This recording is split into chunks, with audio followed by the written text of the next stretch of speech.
Hey everybody, thank you for watching Unboxing Thursdays. Tonight's guest is Joe Allard, a toy designer and illustrator. He's worked on some of my favorite pieces of toys, so we're going to talk to him about that. He's got some toys that he held onto to open with us, so stick around and enjoy the show. And DK, we're good. Hello there, toy collectors. My name is Kevin, aka Toying Around, and I am very excited to bring you this special review. If anything, the Kim family, they're archetypes.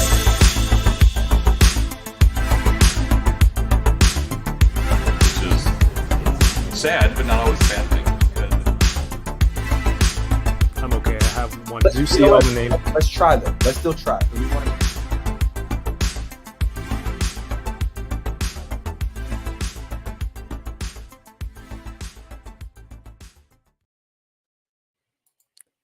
What's up? What up, DK? How are you? You look so surprised. Is this?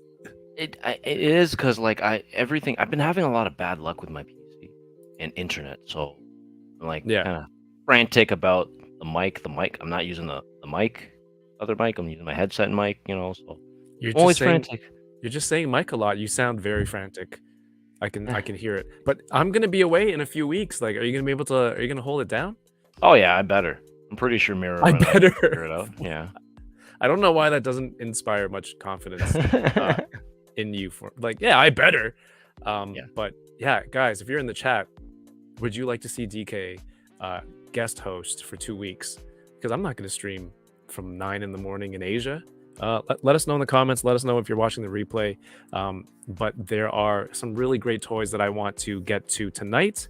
And, a lot of them are pretty guest appropriate. I think it worked out very well. Grump's comment confused me. He says, my mic sounds nice. Thank you. But yeah, this is somebody whose work I've been following, and it's just really awesome stuff. And when I saw he had a pile of toys to open, I'm like, this is it. This is the opportunity. I got to say something because, it's the perfect opportunity to do this. So please welcome to the show. Please give a warm welcome. Toy designer, illustrator, art director too. We'll find out more. Mr. Joe Allard. What's up, guys? How's it going? Thank you for having me. Thank you for being here and having a pile of toys to open, and of course, and holding on to it. Sometimes it's not easy. So I'm grateful that you kept one, if not more, for tonight. Yes, I have several, but I definitely kept the Joker that you mentioned. So it benefited you guys that I was procrastinating and opening all these toys. It kind of worked out well because now you've encouraged me to open them. So it works out for everybody. That's what we kind of do here. I feel like a lot of toys got to be opened. And if you're sitting there, if you post a picture and say, I have stuff that I need to go through, yeah. I'm like, yeah, me over here. Nice. Over here. I appreciate you reaching out. That worked out well. Yeah. Thank you for being here again. I first learned of your artwork through the Super 7 Power Rangers reaction figures. Sweet. Kyle was always nice to point out, oh, this is done by Joe Allard, and he kept saying it over and over to the point where I'm like, okay, I feel like I know you already. I've saved all those card backs. Nice. For reaction, because you know how reaction is. They look so good. You want two. Exactly. One to open and one to keep for your artwork. So I'm a huge. Yeah, Kyle's the best. I have him to thank for that gig. Actually, he recommended me for the gig, and it worked out well. Yeah, my first ones with Transformers actually were the first ones I did for Super 7. No, that's this guy. He's a Transformers fan over there. Sweet. Yeah. I don't know what gave it away though. Right. I don't see any behind you. I don't know. Yeah. Nice. But Kyle's awesome. Super 7 is awesome. And those gigs have just been some of the most fun jobs for me. Because most of the time, my work goes unseen by the general public because I'm doing the concept art and the designs, which go to the licensor, they go to the sculptor.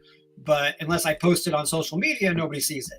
So being able to illustrate these card backs for Super 7 has just been amazing on many levels, you know, from being a kid in awe of, you know, the GI Joe card backs and all that, you know, when I was a young lad, to be able to actually illustrate my own for you know, modern toys and current toys, which are actually throwbacks to the retro toys. This has been a huge blast to do. I'm super grateful for that opportunity. Yeah. I'm glad people enjoy it as well. Yeah, you know? I'm a fan. I'm a fan for sure. And you know, I just kept finding more and more about the stuff that you worked on, but we're gonna get into that in a little bit in terms of Sure. your work within toys and all that. But first, you know, to let the people know, make you more, you know, make you more mortal instead of everyone having or me having you up on this pedestal of this like fantastic artist. Like, what kind of stuff do you collect? What can people, you know, what is Joe into? That's okay. You can keep me on the pedestal. I don't mind. Man, what am I into? The fortunate thing for me is, man, I'm into what I get to work on. You know, that's one of the fortunate things is I grew up, you know, a child of Star Wars, GI Joe, Masters of the Universe, Transformers. I played with all that stuff, you know, religiously as a kid, and I also drew. And you know, I didn't realize it at the time, but it was all training for what I ended up doing. You know, I was Right. fortunate that I came from that world, and then I ended up working in that world. So it's kind of like a dream come true kind of scenario that just kind of fortunately worked out for me. That's perfect. You know, it's having been in the industry for, geez, going to date myself here, over 20 years.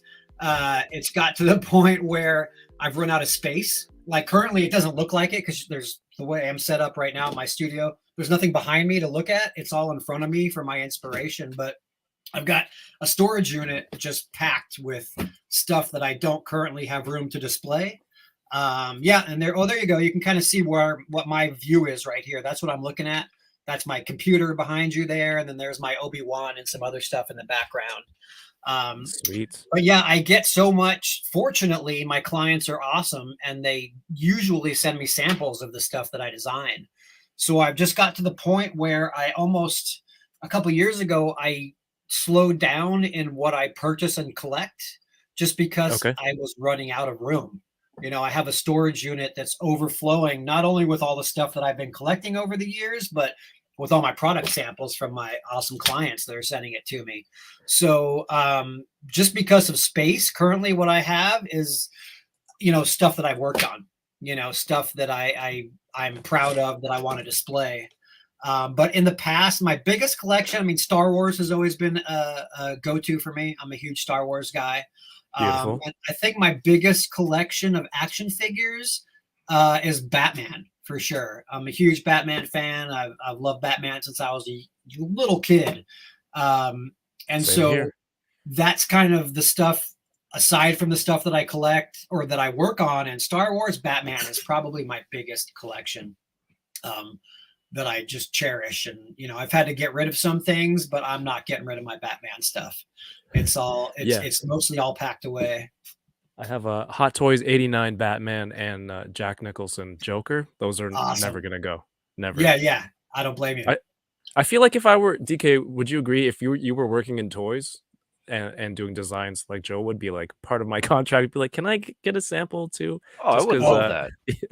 100%. Yeah, for Yeah. With nostalgia's sake. it's tough with, you know, Mondo's awesome. I don't even have to ask. They send me stuff.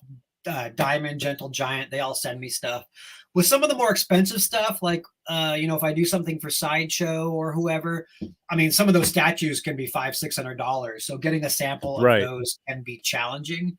But they still, you know, when I used to do stuff for Sideshow, they will still send stuff. But sometimes I have to beg a little bit, like, can I please get one of those samples? But many of my current clients, they're awesome enough to just send it without. Like a lot of times, I'll forget about it, and all of a sudden I'll get a package from Diamond or Mondo. I'm like, oh crap, I worked on this. Yeah, it's This like, is oh, so I made, awesome, you know? I made this.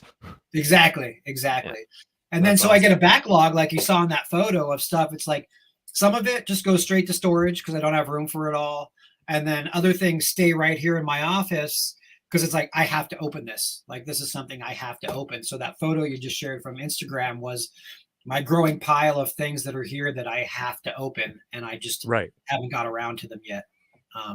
Till now.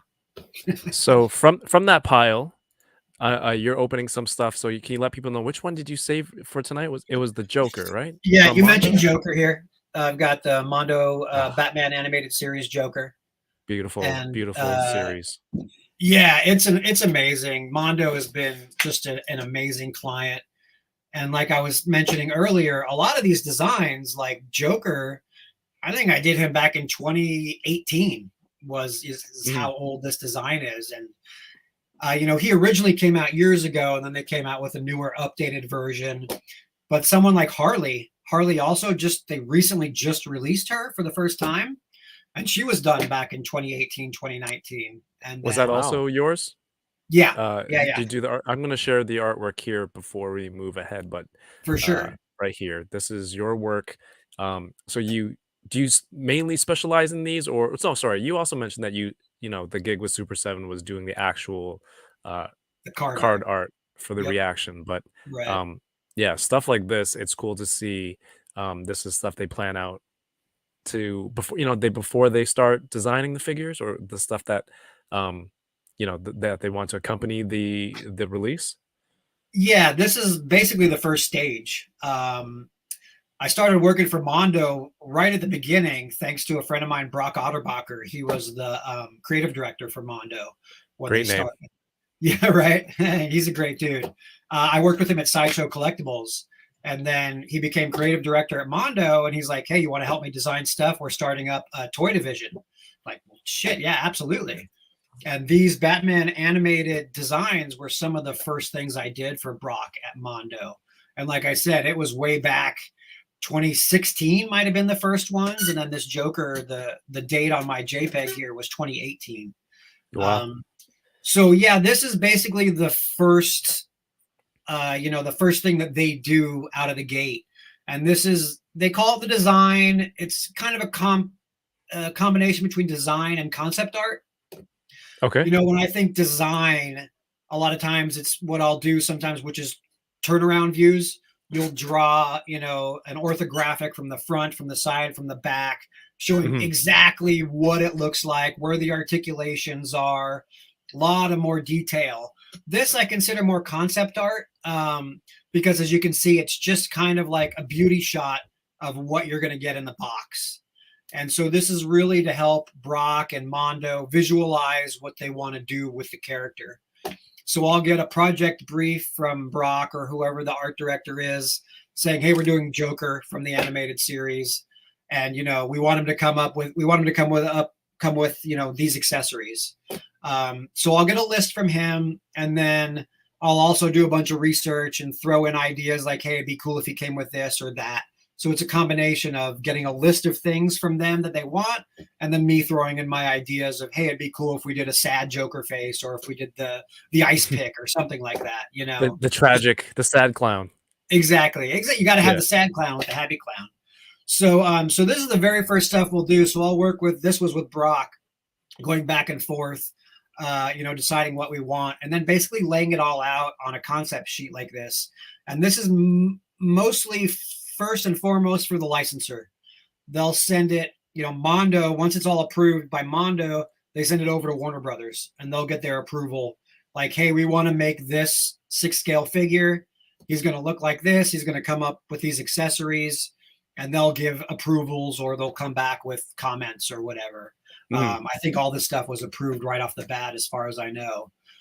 So really, it's not me really designing. I mean, I'm sort of designing the figure, but my job here is more just making sure it looks like the source material, like showing like, "Hey, this is the 6 scale figure, and it's going to look as close to the animated source material as possible." I'm not really designing it per se, because we already have what it looks like, from the cartoon. And it's just my job to show that, hey, we can make this figure look as close to the animation as possible. And Yeah, so that's that's a what I'm doing huge here. part of it. Yeah, absolutely. And then it Yeah. falls on to the sculptor, who's really the star of these things, definitely, who's going to take, the concept art that I did and translate it into the actual sculpture of the toy that we're going to look at, in a little while. So Awesome. it's a huge collaborative effort. My part is always at the very beginning, visualizing what it's going to look like and helping the licensor and the sculptor, just get kickstarted in what they're going to do for each Hell yeah. project. Yeah, and that's the figure you're opening tonight, which I'm excited to see. Real quick, I want to get to the super chat. Thank you so much for the Toy Migos for the $5 super chat. Says, "Hello there" in the evil Kevin voice. Evil first of all, Kevin voice. let's hit him with I would this have first. seen that I hear it as Obi-Wan Kenobi, as the Star Wars Oh nerd. yeah, I have that. Love that. Yeah, there you go. What's the evil? Hello there. No, that's not evil enough. That's like an old lady. Hello there. I don't know. This is probably Cheney who typed it, and he does a really good one on his show. Everyone, go check out Toy Migos after this stream tonight. Thank you so much, Toy Migos. Yeah, we're gonna get into the figures that you're opening. DK, do you have anything tonight? Also, I have nothing to unbox. this is the first week that I have nothing to unbox. And is this because you've run out of the overstock, or you didn't have time to go to your storage, aka your parents' house? Yeah, that, and more like I didn't have time to really rummage, but I did buy this on Facebook Marketplace yesterday. Studio Series. Oh wait, the camera. Wow. Stupid! You switched your camera. Studio Series. Sludge. Unlock? I think this is Sludge. No, this is Oh, the sludge. Okay. Brontosaurus one. So I bought this one. Oh. I bought it loose. And yeah, Nice. I'm happy. I'm gonna start collecting all of these. But yeah, that's all I have What to do you share. mean? How are they different from what you already have? What? Well, the other one was a Stegosaurus. Right? Different character, yeah. Different character. And then this was sorry. a Brontosaurus. Gotta get the Okay. whole squad, man. Gotta get the whole squad. Absolutely. Yeah. Well, I guess that's it from you. That is it from me. All right. I have tonight. I got this in last week. Saved it for today. I'm very excited. I backed the Plunder Strong Kickstarter from Plunderlings, so I have this dude cool. here ready to Oh. open. His hand came out, but hopefully everything is good. I forget what his name was. Oh, Berserker Mango. So he has this this mask too. I can't wait to get into this. They sent a bunch of enamel pins because their Kickstarter took a little bit longer. So they sent like a bag of like 10 pins as a thank you to fans. I thought that was really cool. So I have those here. They're beautiful. And then as a little snack, I was at Nice. Wendy's Awesome. and I got a couple of kids meals. And what is on the side of the bag? It's their new from America. Their Those look DC familiar. toys. Who are Joe? Do you know who worked on these? Yeah, I might. I kind of know him pretty well. I have several here actually as well. Of the ones that I've opened up already. Yeah. Nice. Fortunately, as the artist or the designer of the figures, anyway, I got a full set from my client. So I was pretty stoked. I didn't have to dig into the fast food there. I follow you and Matt. And Yes. I think you guys got like a special packaging for your artist. We did, versions, yeah. right? I got it right here. The special promo Batman. My camera sucks compared to your guys, but yeah, I've got yeah, this that special packaging is package. really This was a promo that Wendy's handed out at like conventions and events and stuff. So I was lucky enough to get one of those, as well as Yoko one says full you're- set of all the little figures there. What's Nice. Yoko says we can see DK's science folder reflecting in the background. It's literally the stream. I gotta work on that, all right? So, It's okay. thanks, so Yoko. This is the set. Yes. I believe there are 6. Here you go. 6 waves. Each box comes with all 3, and then you get the number at the bottom to indicate which one you got. My kids went and they got 2 sets of number 5, 2 different colors, and I'm like, can I buy just because McDonald's you can buy just the Happy Meal toy. And I went to the Wendy's guy. I said, "Can I buy one?" And he goes, "Oh, we don't sell them on its own, but I'll give you one." I go, "Okay." But he gave me 5 again, the third color. So I said, "Do you have any other numbers?" he's like, "What do you want?" I'm like, "Give me like one or two if you have it. I'll trade it back." He found two, and he's like, "Just take it." So I bought a whole bunch. Well, I bought 2 meals, but I got 4 sets of figures. Nice. But these are at Wendy's in the US. I don't know if they're still there. I got these They 2-ish are. weeks ago. They Yeah. are? Yeah, they're Beautiful. supposed to be through November, from what I was told. So Oh, they should be awesome. there a while longer. Yeah. They haven't hit Canada yet, I don't think. Do we So, have Wendy's kids toys up here? yes. Oh, okay. All right. I'll be on the hunt. You. Thank you. Yeah, no. So, the other person I mentioned, Matt, I've Matt. seen Yep. he's done a lot of work, artwork for the Wendy's kids toys. Yeah, Like, he's done a yeah. lot. He actually he works a lot for my other buddy, who's also named Matt at Strotman. They're the company Okay. that designs and creates all of the Wendy's kids meal toys. And Oh, no Matt way. has done, he's done a lot of Wendy's. I've done a few. Matt's done a lot, and all the artwork you see on the packaging, that's all Matt. And the original character designs were Matt. And then I was sent basically those images you see on the side that show each of the figures. Mhm. Strotman sent me those, and we're like, I had to translate it into a manufacturable figure, because as Oh, you can okay. see, Matt's style has got very skinny limbs and stuff like that. And with kids meal toys, a whole lot of regulations Right. and parameters that you have to design within, because you don't want to, you don't want to kill kids. You don't want them choking on toys or biting arms off and stuff like that. Yeah, one time I But think Wendy's had a Play-Doh crayon Play-Doh. Their their toys are pretty good. Like they're yeah, actually Wendy's, pretty cool. absolutely. Yeah, In a era where it feels like McDonald's is moving a little bit towards non-plastic toys, maybe like a yep, lot of cardboard or things like that. Wendy's has ones you can build these cat robot mechs and things yeah, like that. yeah. So Really creative stuff, and that's all. That's all the team at Strotman. My buddy Matt Ragland, who super I've cool. known for 20 something years, he and I used to work together at a company called Applause. And at Applause, we made a whole lot of kids meal toys. We did stuff for Taco Bell, KFC, Pizza Hut. I've got a long history with kids meal toys. And Matt I is a brilliant creative director over there. They come up with amazing ideas. I mean, it's a really challenging job, because you have to come up with a fun, interactive toy for like a quarter. It's like you don't Wow. have a lot to spend, but they make a large volume of them. So they do have a bit of they have a really decent budget usually. But to be creative and to do this over and over again, it's really challenging. Like I did it a lot for many years, and I got worn out just because it's so hard to constantly, you finish one job and then you got to roll right into the next promotion. Right. And, you're often, I don't know what their agreement is. I think Strotman does everything for Wendy's, but back in the day, we were competing.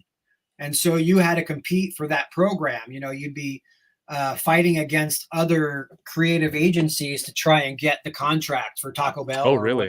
whatever it is. So you had to be creative, you had to be cutting edge, and you had to do it all really fast, and you had to do it for like a quarter. Like I don't know what their budgets are these days, but back when I was more involved, we had a quarter.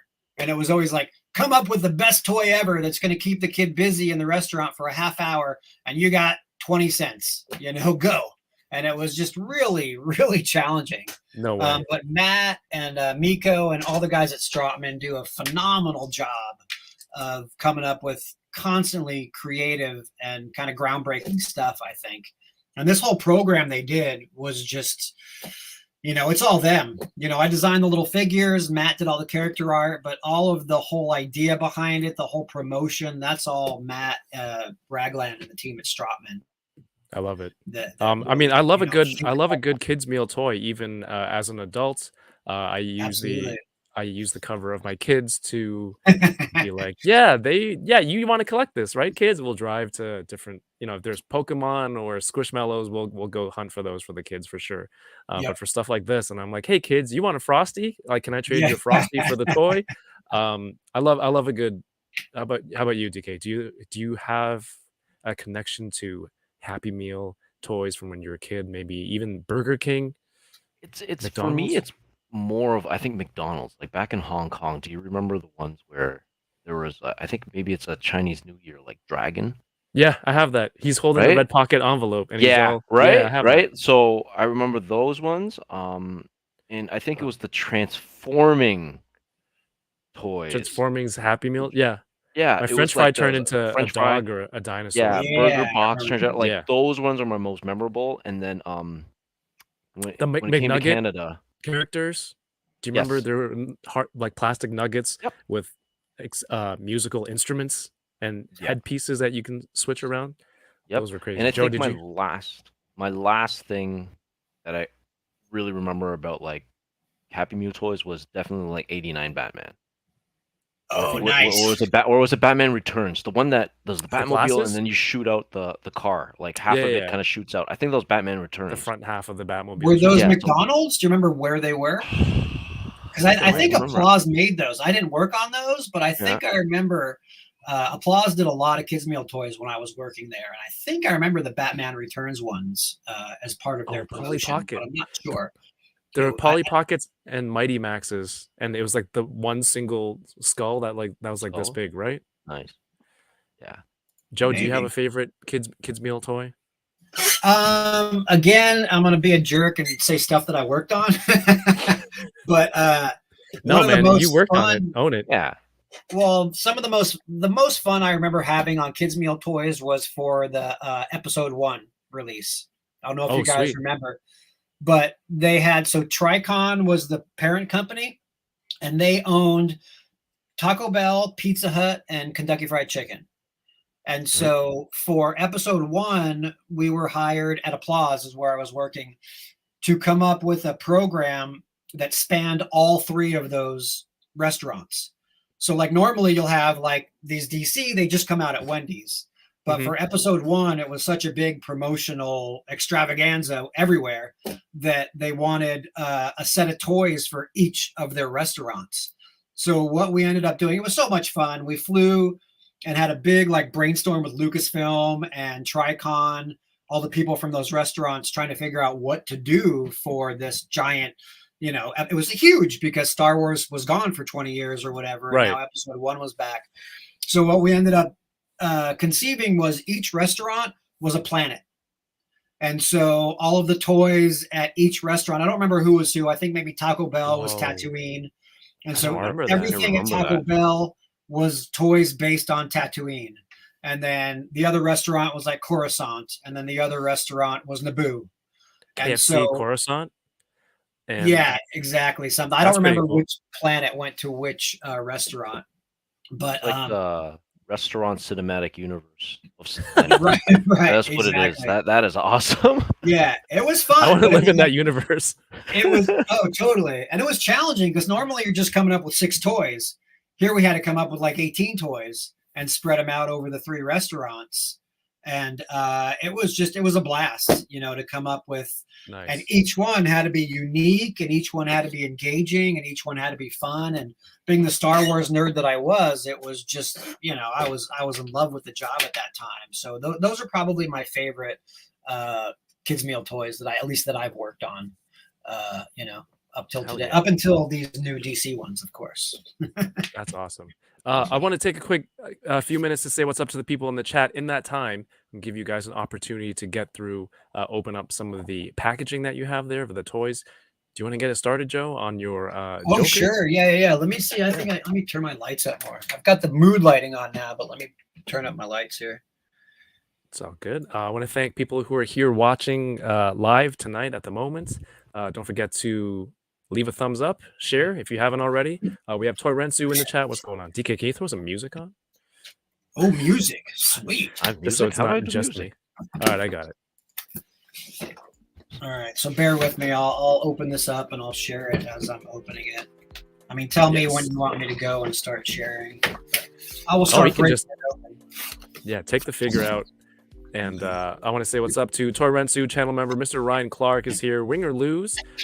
Stream Elements, of course, 796 Studios. What's up, my friend? Koopa Steve, literally action figures. Catalina Wine Mixer. I have not seen that name in a while. Welcome back. Let's see. Carrie Fanty. who just recently signed up for Patreon. Thank you so much. Says hello all. I'm not sure how long I can stick around.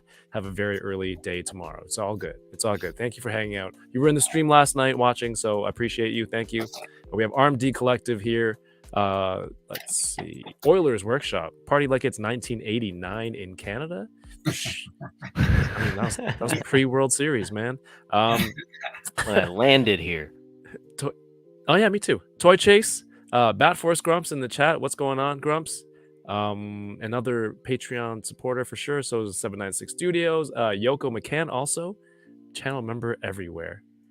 Appreciate you, Yoko. Good to see you in the chat. Wilson, welcome to the show. Toy Migos, of course, was here earlier.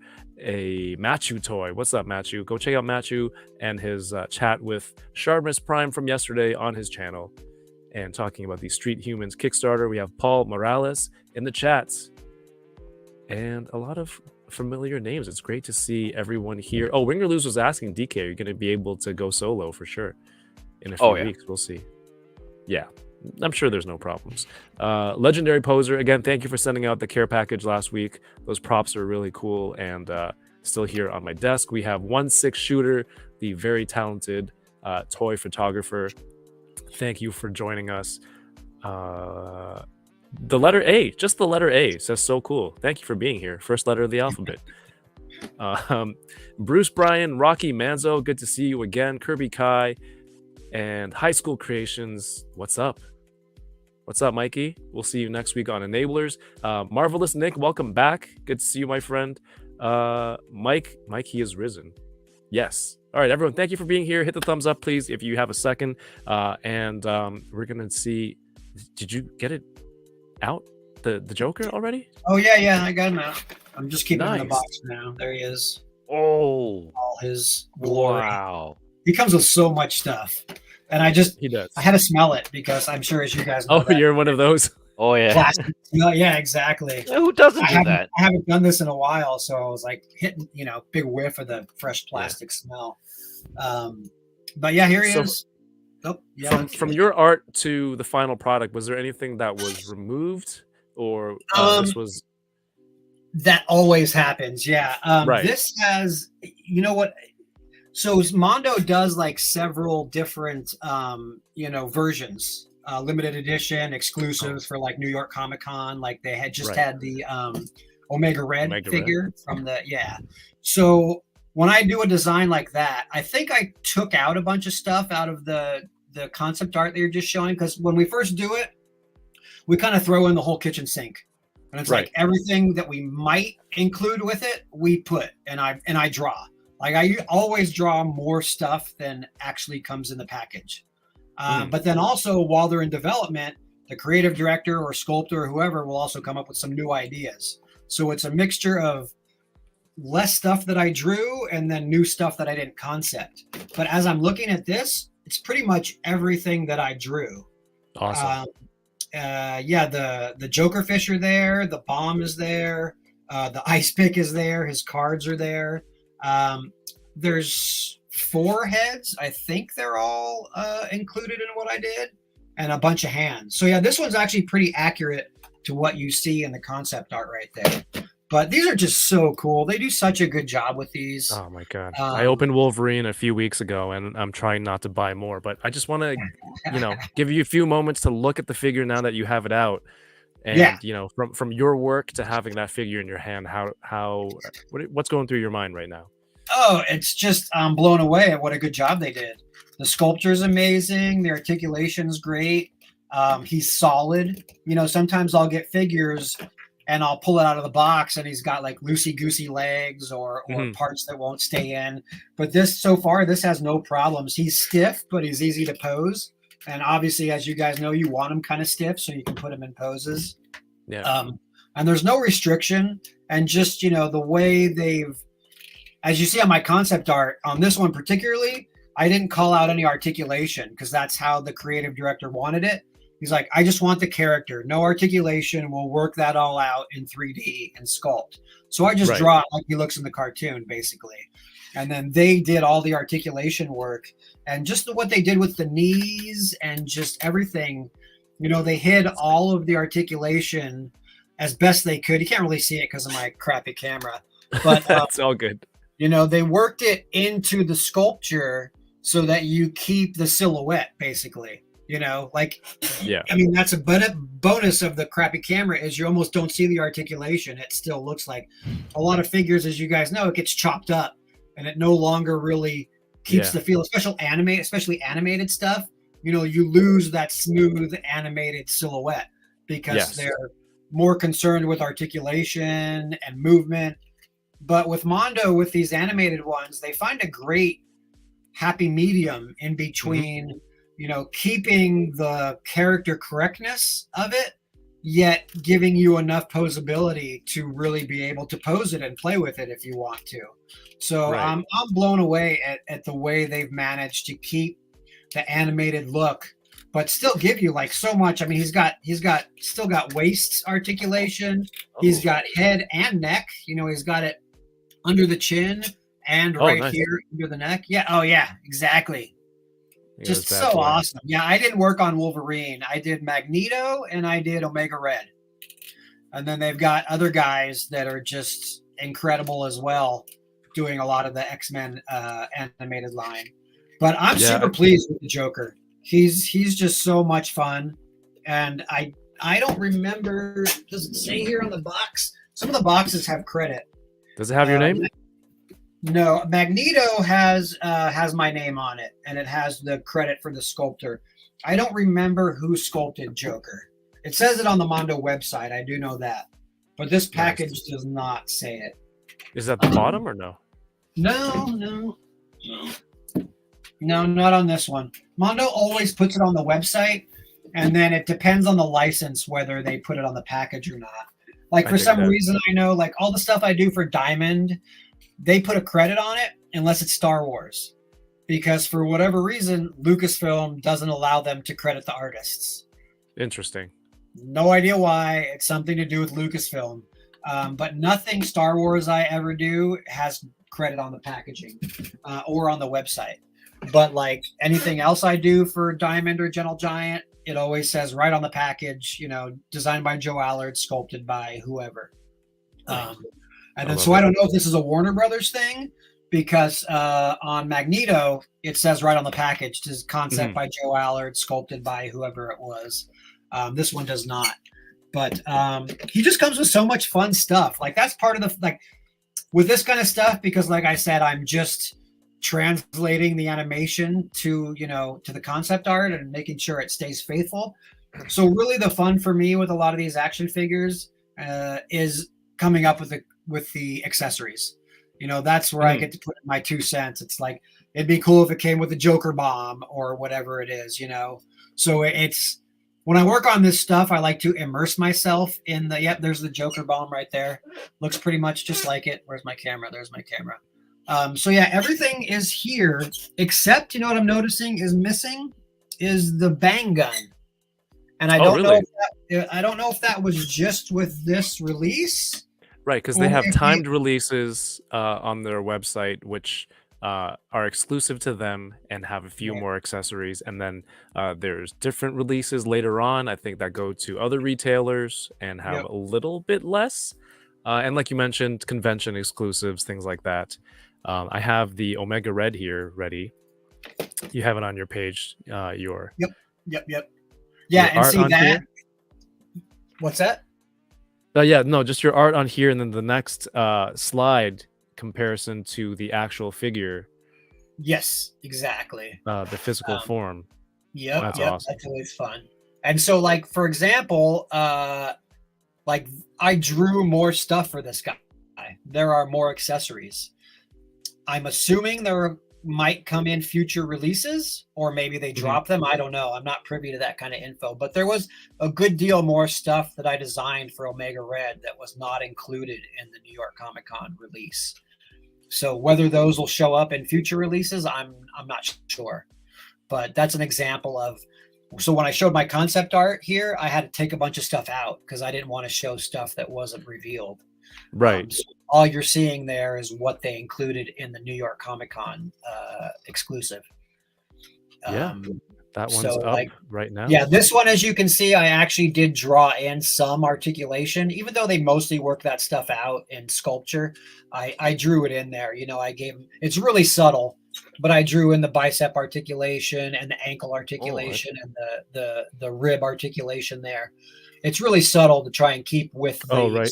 The little silhouettes lighter there. line here. Exactly. Yeah. Just super Yeah. subtle, but enough to show that is there's gonna include some articulation in that area. Yeah. And then, it It- goes to the sculptor and they just, they always make it better. They always, fortunately, they always improve upon my designs and my artwork, and it always just gets better. It's always fun to see the progression from what I've done and what comes out in 3D. Some things they So- stay the same, some things change. Like I did my version of the cell shading here, the coloring with the Right. shadowing and the black. They changed it a bit for the piece. You can see they added some white highlights for whatever reason to this guy. For Joker, you could see I didn't even do it in color. It was just a blue line concept art. Right. That's how I used to do it for Mondo. Now I do everything in color, so it kind of gives them a starting point for when it goes to the painter. For what to do. But again, once you get into 3D, some things that I do work, some things don't. So it gets changed and almost always gets improved. Oh, I can kind of see the torso, like you were saying here, the abdomen articulation, right? That Yep, you've kind yeah, of. exactly. I didn't even notice until you said it. It's just built in there, and that's what I kind of love about this line. When I opened the Wolverine a few weeks ago, Hector Arce, and Peter were on.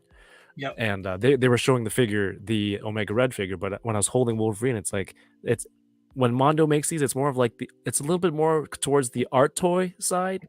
Like so, like you said, keeping the form, keeping the silhouette, Yep. as opposed to hyper articulation that might make elbows or something, knees a little bit more disconnected if you pose them out really to the extreme.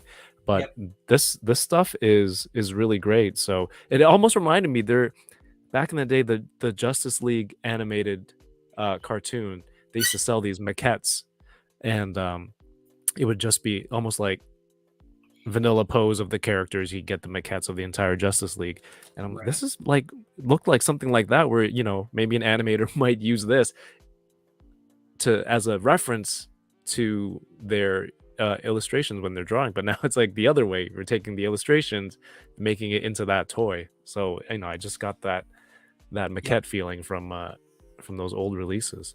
Absolutely, that's always the goal with this, and Mondo does it so well to be as faithful to the source material as possible. And sometimes you're sacrificing articulation, but these really don't.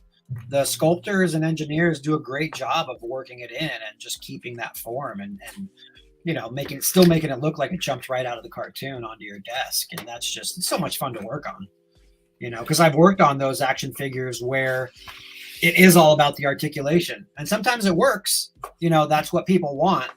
But specifically, like you said, with Mondo, it's more about it's more of an art toy than an action figure for sure. All right, I'm gonna open one of your works right here. Sweet. Something that you're involved with here. So again, these are the Wendy's meals, kids meals toys. You get a special envelope with character cards, which as a card collector, I love that. Batman, Nightwing, and Catwoman. Some stats and bio on the back. Yeah, those are fun. They did such a great job with this promotion. And from everything, if they thought of Matt at Stratman and the team over there, they just thought of everything. I mean, I love the fact people would have been going crazy if they didn't give you that little number on the bottom with the color. Wendy's would have been going crazy because people like me would be like, can I buy 20 sets? Exactly. Yeah. And it's like, I love the blind box, fad. It's kind of gone away now, but years ago there was blind boxes were huge. And I love that this is still sort of a blind box, yet if you can look on the bottom and you know what you're going to get. Some people don't, the kids probably don't, but the adult collectors like us, they know that they can look on the bottom and find out. That's the first thing I saw. Yep, exactly.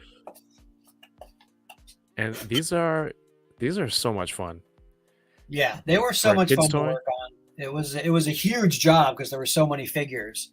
And just before we even started with the figures, there was like a couple weeks of going back and forth with Matt at Stratman, and he had literally a team of engineers. Like I'd send him a drawing. So first with these, I have some drawings up on my Instagram also. But so first what we did with these was before he even really sent me any of Matt's character art, I think he might have sent me a couple, but we just had to work out what the body proportions and stylings were. So first I just did buck bodies. They had no features. They were just, Hmm. blank heads, blank bodies, just rough musculature. It was all about getting the limbs thick enough and making sure that they were going to fit inside of the box. And so there was a good couple weeks of back and forth of like, oh, we got to thicken up the wrists, or, the arms couldn't be out too far because then it wouldn't fit in the box. And there's some regulations because of like bite tests where the hands couldn't be too close to the head and they couldn't be too high. So there were Hmm. like a lot of parameters that we had to go back and forth with. And then once we got all that worked out, then I was able to dive into the characters, and I would take Matt's character art and I would do my best to stick with some of his, his stylings, and keep that within the figure as much as, the rules and regulations would allow. And that was just a blast. Going back and forth with my buddy Matt at Stratman and just like, how's this? How's that? And like, we were limited on the poses. That's why a lot of them are the same or kind of mirror images of others. Like Batman and Nightwing are kind of a mirror image of each other. And I tried Nice. to, if it was in Matt's character art, I tried to take some of that pose. Like if you see Catwoman's hand is up, so I tried to put her hand up. Wherever it would work, I tried to keep it. But it was just so much fun just working on these characters. I'm a huge DC and Batman fan. So it was just a blast. It was a lot of work, but it was a lot of fun. It was probably, 6 weeks, I think, of not constant, but a lot of back and forth. But And then they came out so great. they did. They came out really good, from Matt's character designs to Big Shot Toy Works did all the sculpts, and that's Clem, and I've known him for a long time too. So it was really cool to work with buddies that I have known for like 20 years on this project. It just all kind of fell together really well, and just so much fun. And we were like just super fun fans of the old muscle figures from back in the day. Yeah, this is, Be able to kind of pretty much a DC recreate version of it, right? exactly. And I remember my buddy Matt at Stratman. We went to. Have you heard of PowerCon, the He-Man Masters Yes. of the Universe Yep. convention? So it Yep. used to be held locally by me here in Torrance, and Matt from Stratman actually came, and we went together to PowerCon. And the only thing he bought were the Masters of the Universe, muscle figures. He's like, I gotta buy these muscle figures because I'm a huge fan.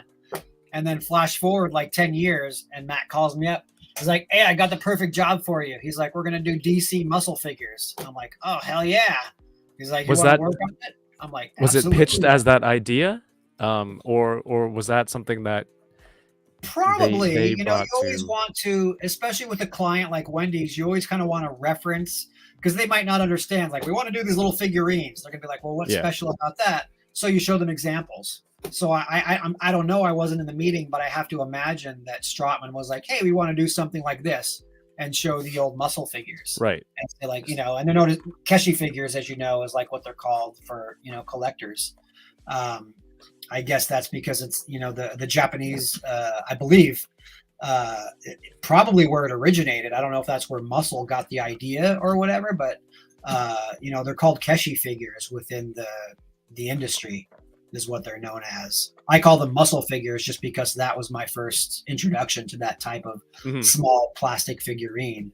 But there's actually Yeah. a whole genre of collectibles that are like this.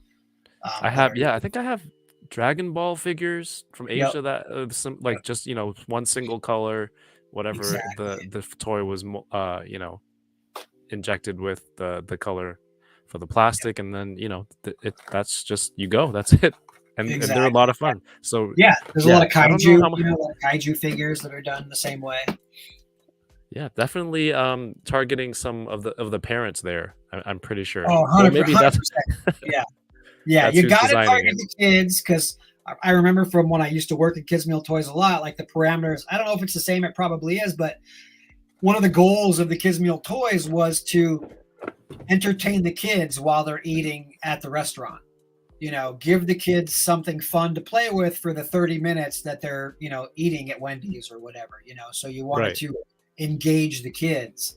But it's changed a bit to where, back in the day when I was doing like those Star Wars collectibles for episode 1, it was kind of all about the kids. Even though we knew adults were going to collect it, it was about how to engage the kids for that 30 minutes so they weren't bugging their parents, so they had something to do and something to play with. But now I think it's progressed just like toys have. Action figures in my day, they were for kids.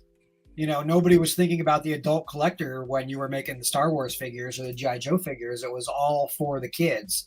But now it's changed. I guess because absolutely. those toy kids grew up like me, and now we're still collecting those figures. So they think about the adults as well as the kids. I think So the strategy now that's evolved before, like you said, keep the kids entertained for 30 minutes. right. Now it's keep the adult entertained while the kids are like, "Can I have your phone, Dad?" Yeah, whatever. I want to play with these DC figures. And Yeah, now I'm 100%. battling, chasing Catwoman and Batman and Nightwing at Wendy's. And my wife's Exactly. like, "Can we Yeah. can we leave? Are you done your food? Finish your Right. spicy nuggets." Are you done please." playing with your toys, Daddy? Yeah, 100%. And it's the Can we please parents that go are going down? to drive the kids in there. They're the ones with the car. They got to take them to Wendy's. So if you appeal to the adults, you're going to get more kids into the restaurant for sure. I got my money. Yeah, exactly. And they'd be getting mine as well if I didn't get my free set, my artist sample from Matt, then I'd be in there buying them as well. So they did a fabulous job on these. I'm super impressed. Everybody was great. They assembled an amazing team to do all the aspects of this, and super successful from what I can understand. Hopefully successful enough to everybody keeps asking me, is there going to be a wave 2?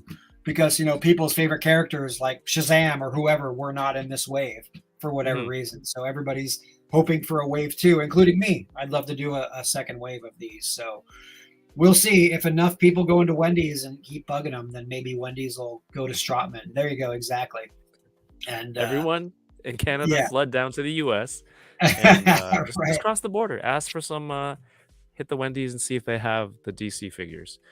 Lago Figs, what's up, Lago? I got to meet you in New York Comic Con.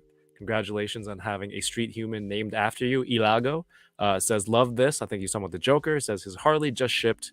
Can't wait. Awesome. Yeah, Harley came out amazing. That was one that kind of disappeared. And then all of a sudden it came back. Like I did it 5-6 years ago. I thought maybe they weren't going to come out with her. And then just a few months back or last year sometime, all of a sudden Harley was on the scene. I'm like, sweet. They're finally making it. We have Rolando Flores in the chat. Thank you for being here. Rick2345, what's up, Rick? Says the day they do a cable in 1/6 scale, I'll buy 2. Oh hell yeah! They have to do cable. They have to. Yeah, I hope they are too. That'd be a gorgeous 1/6 scale Mondo. Absolutely, exactly. Lago says we need Archangel or Apocalypse Rick. I thought he meant like Apocalypse Rick from Rick and Morty, but I think he's talking to Rick. I thought that too. Right? Like some sort of like which version of Rick was that? Nice. Mr. Ryan Clark says, Joe, have you worked on any of Mondo's Motu figures? Those are amazing. I have worked on all of them. Actually, correct that. All of the original ones that came out. They've been doing some newer ones, which I have not worked on. But all of the initial wave, they're also up on my Instagram somewhere or also on my website, designdevil.com, if anybody wants to check it out. I have different stuff on Instagram versus my website. My website's more of a portfolio. Instagram's more of a social media thing. But if you scroll down far enough, I'm sure I put some Masters of the Universe stuff up there. But yeah, I started all those. Let's scroll through real quick. Like, yeah, they're probably farther down because it's been a while since I did the Motu stuff. But all that was also with Brock. This is Beast Wars. Yep. That's Yeah, more the these card are art. Beautiful. Super 7. there's their Harley, Yeah, there's Harley, exactly. Harleen. Right. Quinzel. Wow, wow, wow, wow. This is Yeah. the time. Yeah, this is exclusive. Oh, so they have a little dotted line. Right. Showing what comes with the exclusive. Yeah. So the Joker you have doesn't have the hyena, but this exclusive Harley has 2 hyenas. Well, because they're hers. Joker. Yeah. Yeah. Yeah. The Yeah. hyenas weren't Jokers; they were Harleys. So that's why. Yeah, they I think come. it's in your art here. Maybe Oh, you're right. Yeah. Haha. You know more That's than why. I do. Good Maybe call. that's See, why I I'm did this asking. so long ago. I totally forgot that he was in there. I'm not even sure why he was in there. Maybe because they were planning on doing a. If you got both Joker and Harley, then you had a set of the hyenas. But Oh, there you go. yeah. Rick and Morty. Oh, I'm not showing anything. I'm just scrolling on my own. Yeah, I did that Rick and Morty for Diamond. That was fun. There's Power Rangers for Super 7. These are absolutely gorgeous. Thank you, man. It's been so much Yeah. fun. You know, I've- it's like I said, it's different from what I normally get to do. And it's just a blast to be able to do card art. I mean, little 10-year-old me never would have imagined I'd be illustrating card art. I mean, let alone designing figures as well. But doing the card art and actually having my art on the package is just Right. still mind-blowing to me. And you get to do like all the shading and coloring and everything on there versus like Exactly. and Just some enough nice posing concept. too. Exactly. Yeah. And it's a lot more work. Concept art is, comes pretty easy to me, but these fully painted, like, I'm proud of those too. The I'm pointing, like, you can see what I'm pointing at, but That the happens. Zed, the Lord Zed up there, those ones are some of my favorite card art for Power Rangers. Yep. The villains Yeah, were the most detail. fun to work on. Yeah. You got Zed all was a lot the of fun, and Goldar was a lot of fun. muscles and everything in there. Yep, totally. And there's our friend Wadaga dude here. Yes. Oh, look. Send him a message right now. No. There's some really cool stuff here. There's one thing that I want to make sure we get to Yes, the Motu. tonight. So there's a Keldor right there for Motu. He was up in the middle there next to the Green Ranger. One more up there. He is right in the middle. That was Keldor. There it is. Is this it? Yeah. I don't Motu. Oh yeah, so Keldor was Skeletor pre-Skeletor is the story for him. But I'm sure there's stuff there. I think He-Man should be down farther along with Skeletor. He's got to be in there somewhere. Oh, and there's what the hell is his name? Scareglow. He's in the middle. That's Motu. In between Darth Maul and Leonardo. That's a Motu piece. Scareglow. Nice. Yeah, he was fun. Hopefully I showed more of the design. I just did a close up there. But He-Man and Skeletor should be farther down. This is not my artwork. That's the amazing Jason Edmondson. But I did the designs for all of these turtles. These were actually, I think, the 4 turtles that Mondo did way back. I think those were the very first things I did for Mondo.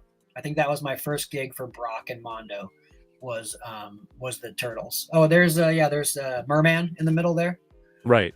Oh, that was back. I was actually a guest at PowerCon one year. And there you can kind of see He-Man and there's in the background there.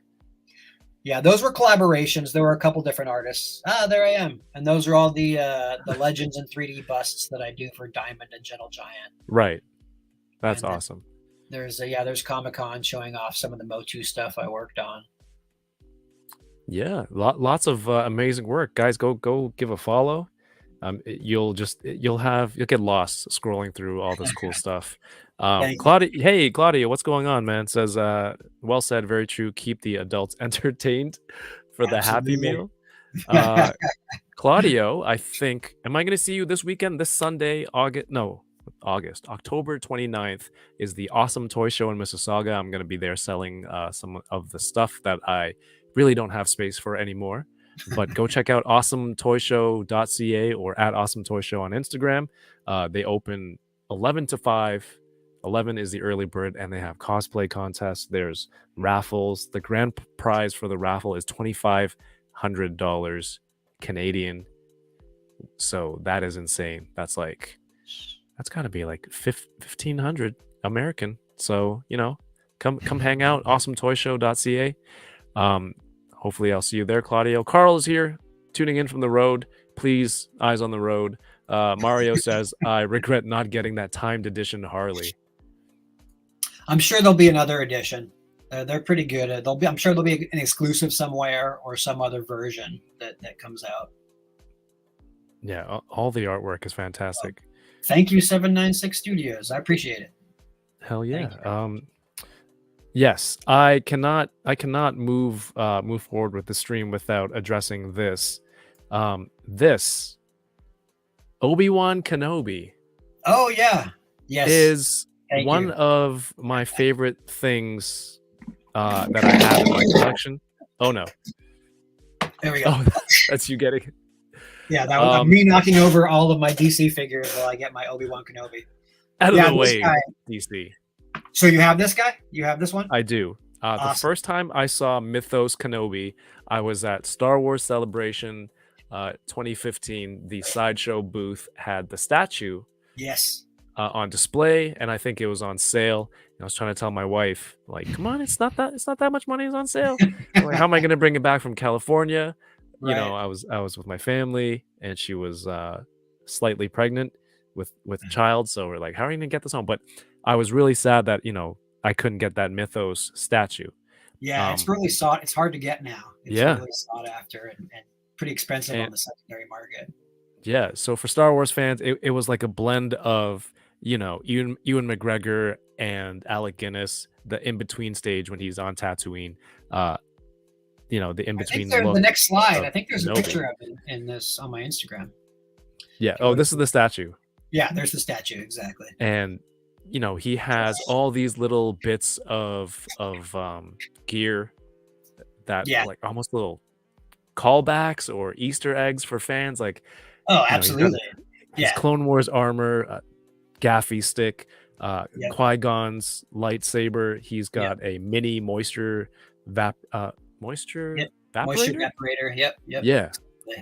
So he's also got Luke's Anakin's lightsaber. That was part of, like I was saying before, the accessories. That was, although I did the whole designs on both of these, the statue and the figure. Coming up, the statue was first, as you know, but coming up with all that stuff on his backpack, it was just so much freaking fun. I was reviewing over and over what I looked through a lot of like the Star Wars books, and I watched A New Hope about 1 million times and studying like what was in Ben's hut, when him and Luke are in there and he's giving him his lightsaber. I noticed there was a rug over a chair, and I'm like, oh, let's give him the rug, roll it up, and that'll be like his backpack that he, or like his sleeping pad. Like if you're a cowboy or whatever, you're a nomad. Yeah, and you've got a sleeping bag. Awesome. And then there was like the detailed Star Wars blueprints and stuff that often labeled what that stuff was in his hut, luckily. And there's an animal called a gerba, and they called it a gerba skin rug. And I'm like, let's give him that. And then it's like, we got to give him, and it was basically creating a story around this. So briefly, the way it happened was, Lucasfilm for the longest time, you could not venture outside of what was on screen. You had to do screen accurate characters. And then while I was working at Sideshow, they were able to get the license to do their own interpretation, basically between the scenes, like things that happened but you didn't see. Basically, obviously, you knew that Ben was in exile between episode 3 and episode 4. What the hell did he do for those 18 years while he's looking over Luke? He was a toy collector. Yeah, right, exactly. So we got to come up with that story. And Tom Gilliland, the creative director at Sideshow, had the idea. He's like, I want to do Nomad Ben Kenobi. Oh my God, so cool. It was a brilliant idea. And I remember the meeting there where he's like presenting this to us. And he's like, there were several Mythos planned, but Obi-Wan was the first one. And I had all my life since Star Wars, even before episode 1 came around, like, what did Ben do before episode 4? Like, I always wanted to know. That time period was always fascinating to me. And I had my own ideas of what he might have done, but Tom had this brilliant idea that he was a nomad and that he was just going on all these adventures between episode 3 and episode 4.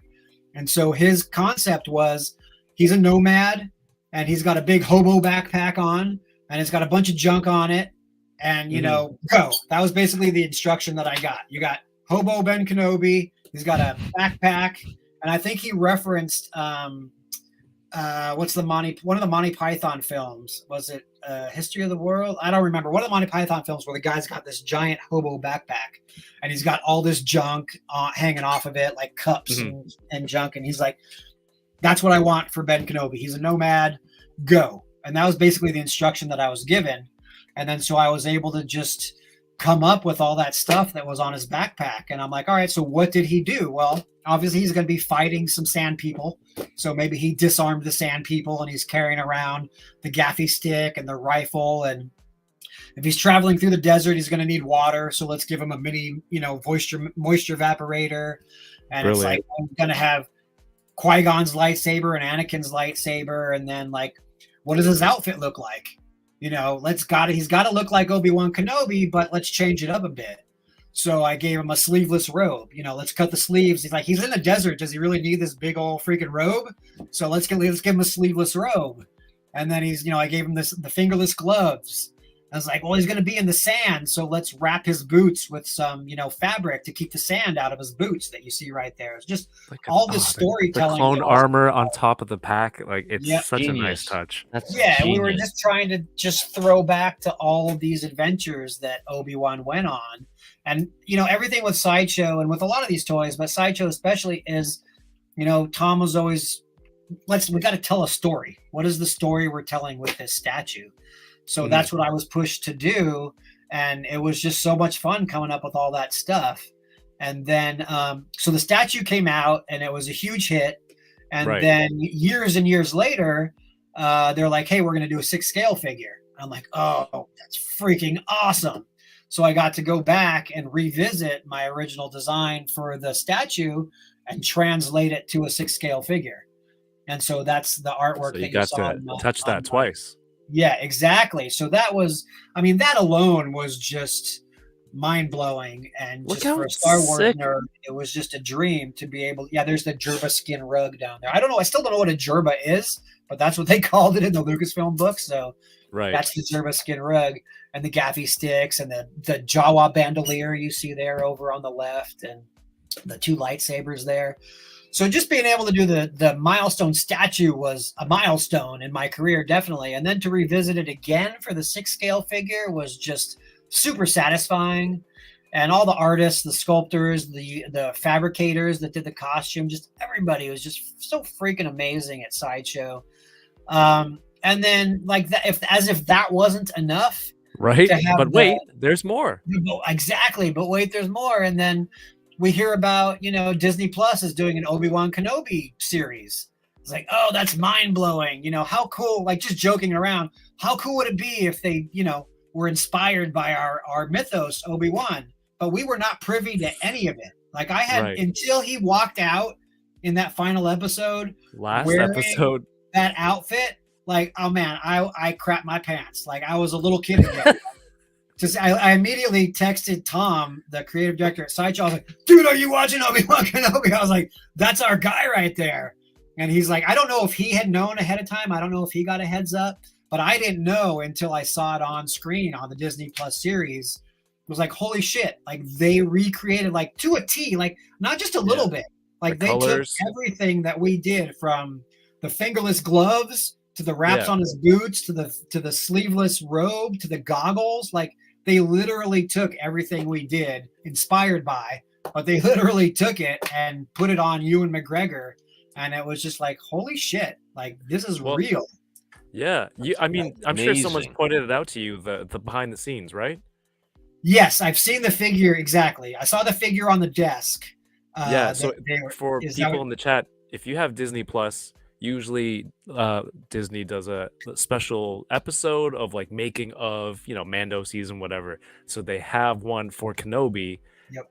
And as you watch it behind the scenes, people, drafting things, whatever, designing, the 1/6 scale Kenobi is on a desk and someone's using it for reference, I guess. And I'm like, I have that. I pause the TV and I'm like, I have that. Yeah, imagine how I felt. I was like, hey, Yeah, I you're like, I made designed that. Holy shit, what the hell? And then there's actually a video, an interview that Deborah Chow, the director, was doing. And Right? she actually admits, she's like, we were highly inspired by the Sideshow Mythos statue, is what she No referenced. way. But yeah, she actually calls it out. And I think Sideshow has it on their website somewhere. That's There awesome. might be, I think there's a link on my website. I link to the interview where she talks about the Sideshow Mythos statue and how it inspired not only the look but like the story they were telling for the Disney Plus series. So to have it like Perfect sense. at first to be able to just make it up and like be able to use your imagination in the world of Star Wars, like that was amazing enough. But then to have it become canon and have it actually become part of the Star Wars world, like, yeah, exactly. Mind blown, 100%. Like it still gives me, I still like the hair on my arm is still standing up just talking about it, being just a huge Star Wars nerd that I am. Just to have been a part of it has just been freaking amazing. Thank you, Rick. Yes, they were indeed. So yeah, thank you for bringing that up. Actually, I appreciate that because that was just a huge, as I say here in my Instagram post, just like a huge career milestone to have been able to have a little piece of something I did become canon in the Star Wars world was just amazing. And just while I'm talking about it, like I say in my Instagram, like just thank you to Tom and the Sideshow guys for just letting me be a part of it, man. It was just huge career milestone to be able to do that. Thank you, Tom, in the world for paving the way so we could have this. I could have this in my collection and say to the people who don't have it, yeah. No, I'm kidding. They also make a Mythos Boba Fett's. Yes. Yeah, there's a couple. Oh yeah. That was I believe that my friend Dave Igo, I think, designed this. There was like we were the two designers working on the Mythos line. And I did Obi-Wan, and I was doing a lot of art directing, so I wasn't designing as much at the time. So, but I jumped, like, as soon as Tom started telling his story of Hobo, No Bad Kenobi, I'm like, I was like, me. I was like, I got to work on that. So he gave me that, and then Dave Igo did Boba Fett and Darth Vader, and I don't know if there was another one at the time. But yeah, he did Boba Fett, and he did an amazing job there.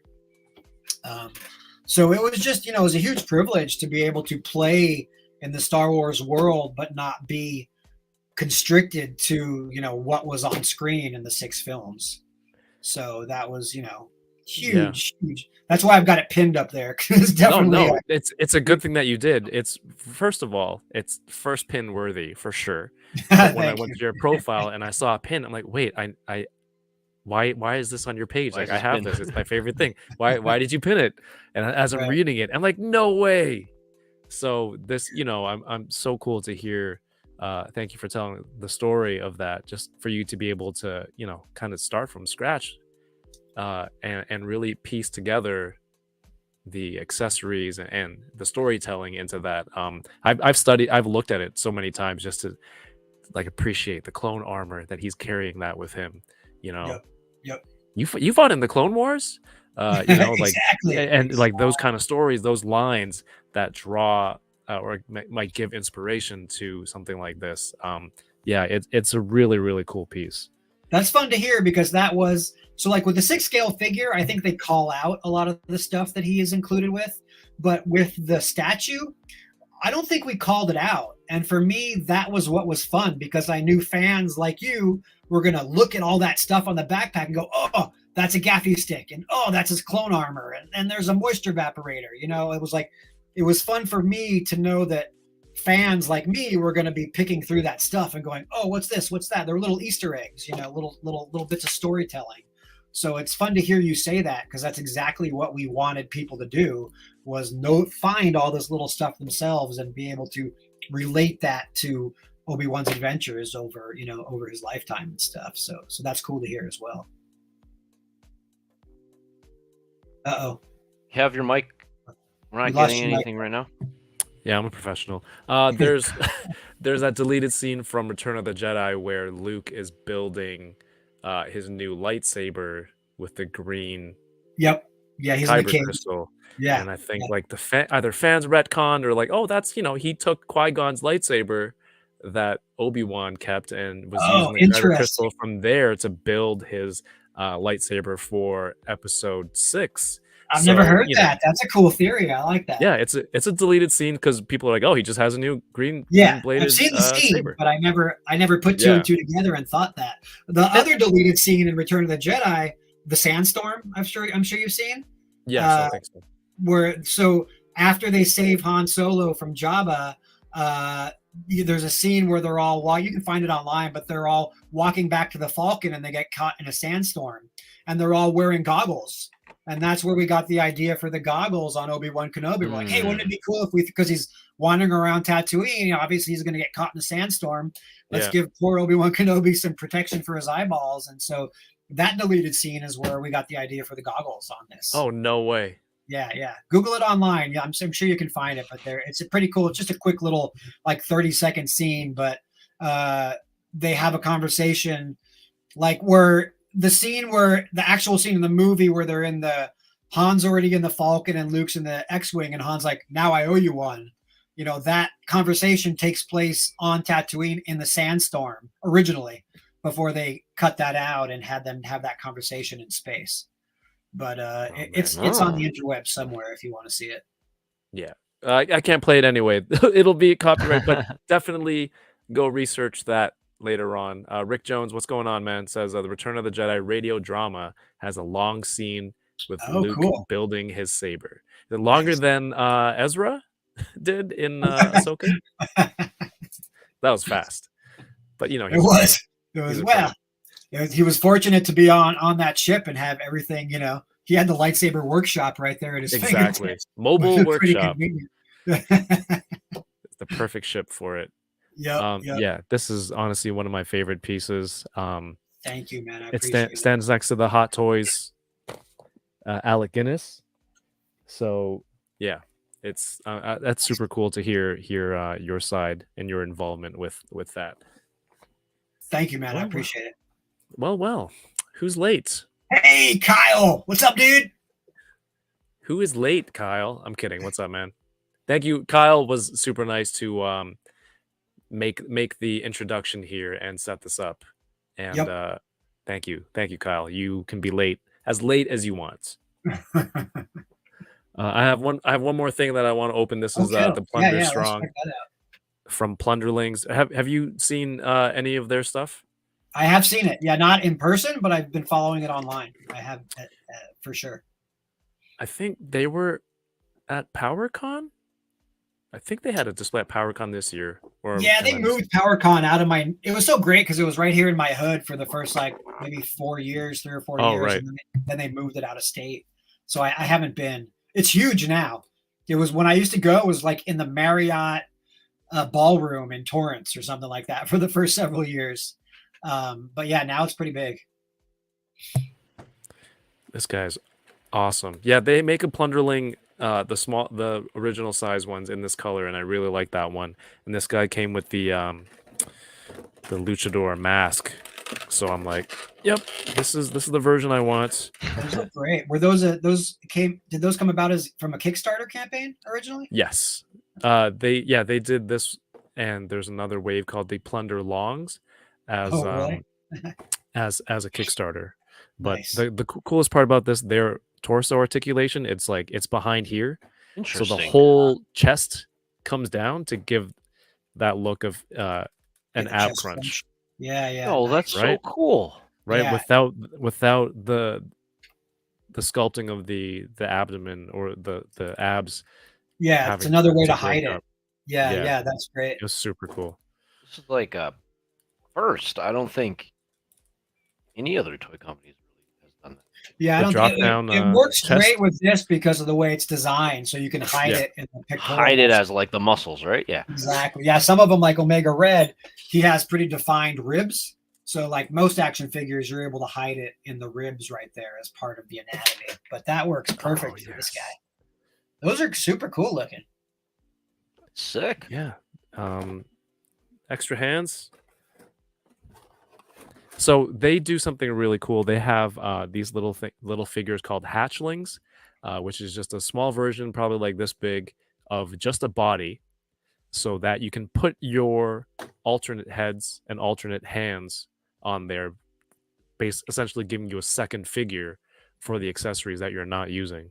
Oh, that's So cool. Smart. yeah, Ricky and those guys over at Plunderlings are like really innovative in terms of being toy collectors themselves, and like knowing what others would want, what they would want in their line to put it in there.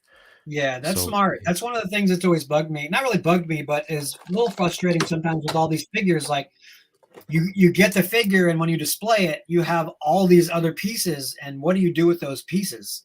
How do you yeah, display the alternate heads? Do you just have to put them in the box and put them away? When I was with Sideshow and with some other companies, we played around with creating bases for these figures that had a little drawer where you could store oh these yeah, separate Nice, accessories smart. and stuff like that. So it was like a way to have them at your fingertips so you can always play with them or change them out rather than have to go to your garage and pick up the box and pull them out of the blister pack or whatever. So I love the idea. Like a lot of collectible companies too nowadays are doing, like, if you have an extra head, Sideshow does it where you get a little display stand, right. kind of like this, where you got a little extra figure or half a figure where you can put your extra head or whatever on there to display it, so it doesn't just go to waste sitting in the box. So Yeah, I think that's really clever. That's I I feel think like the the ones most that stay in the box are basically like, that's it. I'm never gonna see those again. yeah, that's exactly, and it's so unfortunate because there's so much clever stuff. But I do the same thing. Once I put my guy on display, like the box goes away in the garage or in my storage unit, and like getting it back out just to change out the hands or the head, it's probably not going to happen. Yeah, I mean, here's two more head sculpts, Those look cool. Those are great. and I don't know if this one has it. So on the smaller figures, they have magnets in their heads, and their accessories like hats or whatever are all magnetized. And what they were Awesome. showing me at their show was that the larger figures, I think this one has it, might have a magnet in his hand, so he can hold like the smaller figures by the head, like he's picking them up. what? That's nuts. Yeah, yeah. I was talking. I was looking at them at New York Comic Con. They were there. Fortunately, didn't That's get a fun. chance to talk to Ricky, but I love magnets. Magnets are, I don't know if it stems from childhood or whatever, but they're just so magical to me. Like there's so much fun stuff you can do with magnets. We used to do more of it. Sideshow still does it with their swap out heads and stuff, but within the retail toys, I kept getting, every time I recommended a magnet for something, we'd be told, too expensive. They're too expensive, oh, just is because it? they got more and more expensive. So, you know, my utilizing magnets and designs and stuff I had to back off just because everybody was telling me we can't afford it. Like, oh, okay, whatever. Do But everything to try to cut costs. absolutely. Eh. Well, that's why, like we were talking about the kids' meal toys or the fast food premiums. That's why, like McDonald's went away from plastic; they went to paper Yep. because plastic just got to be so expensive, and just the tooling required to make a plastic toy. That's where all the cost is because you've got to make a steel tool, and that's so costly. When you're working with resin, like statues for Sideshow, the silicone molds are cheaper to make. So that's Right. why if you're doing resin collectibles, your tooling and manufacturing costs are less than if you're doing plastic action figures or toys, because it's just that tooling cost is insane for for all of these plastic pieces. I love weapons staffs that separate so that you can plug them into the hand, the gripping hand. Oh yeah, that's great. That is that's a huge plus in my book. This is where am I supposed to be holding this? Let's Does it see. slide Rick under the fingers? It probably clicks under the fingers. Yeah. No. might have to open it up a little bit. Rick Jones says the hand magnet. It's true. Hankin, what's going on? Says I think the hand magnets are in the open cupping hands from the muscle crates. Okay, so it's an option. But yeah, these are from the base offering to all the accessories they have. This thing is an absolute beast. Here to give you some frame of reference. Here is the green version of your figures. No, Nice. that's huge. Yeah, totally. Yeah, and again, these are so much fun. I didn't get a chance to go to any in New York during Comic-Con, But I had Shake Shack, which is great. Nice. Shake Much Shack, better. always good. Have you been before, DK? Yeah, we're gonna get one up here soon. Oh, we got to hit up. Yeah, we were talking about pizza places last week. Prince Street. We got to go soon. Slicely thin Slicely. mozzarella. Mozzarella. Yeah. All right, let's see. We're gonna. If there's a few more questions in the chat, if you have for Joe, please pop them in now. Here is the. Was this the Leonardo you were talking about earlier? Yeah, these were the first gigs I got from Mondo were the 4 turtles. And it was now at this point, like every version of the turtles has really been done to death. But at the time, there were no good versions. Like everybody was doing the movies or the cartoon. Nobody had really attempted to make a faithful recreation of the original comic book. And that's what I grew up with. My first introduction to the turtles was the black and white comic books. And those were, a lot more gritty and a lot more adult than, the animation and the movies ended up being.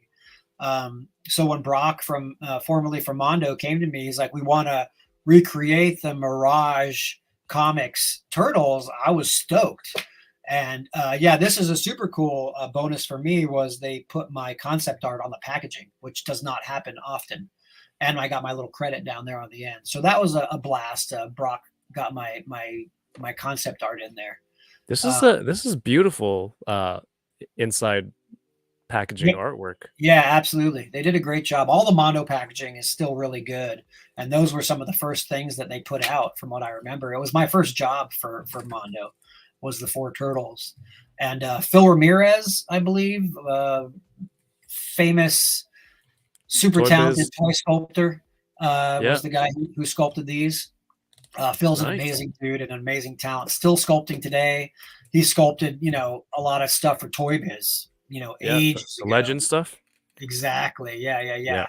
And he's also buddies with Brock, and he did all these turtles for him. I'm blessed to have amazing sculptors. Translate my doodles into brilliant, collectibles. What's this? You have a question from 796 Studios. What's up, Mario? Says, Joe, do you do any commission work, say concept art and turnarounds for, let's say, someone planning to launch their own line of figures? Absolutely. Yeah, definitely. Reach out via Instagram or my website. And as my schedule allows, I'm happy to do, help people, create their stuff from the ground up.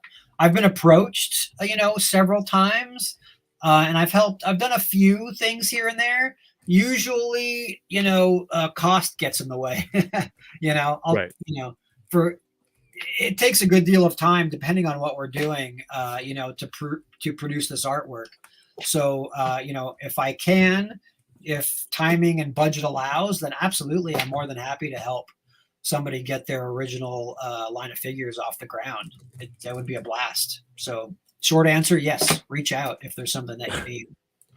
It's sometimes it's a struggle because I'm constantly doing stuff for my clients, but there is occasional lulls in my schedule. So if I can work something in, then yeah, absolutely. I've done a few things in the past, so I'm more than happy to look at what you want to do. That's at Joe Allard on Instagram.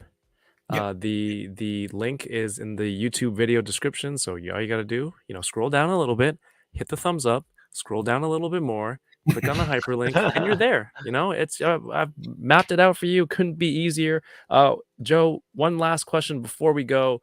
Yeah. What property do you love that you haven't had a chance to work on in terms of in a professional capacity, whether it's for toys or any sort of artwork? Oh, that I haven't had a chance. I mean, you did the Kenobi, and that's pretty hard to top. But something that you. Well, I've done a lot of Star Wars stuff, so that's fortunately for me, I've been able to do a lot of Star Wars stuff. And actually, something that I haven't done yet, man, I can't really think of any. I'm sure as soon as we're done here, I'm going to come up with like 5 things. But right now, the only thing I can think of is actually it was. A dream that was fulfilled just this past year, actually. Okay. Up on my Instagram, But I'm a huge, obviously, I love all the nerd stuff, Star Wars, Batman, X-Men. I love all that stuff. But one of my favorite movies of all time is True Romance. I don't know if you Oh, guys okay. seen that film. You just scrolled past it there. It's in between the two. It's Is it above. this one, the video? There's a video there, yeah, and then some of the designs are up above.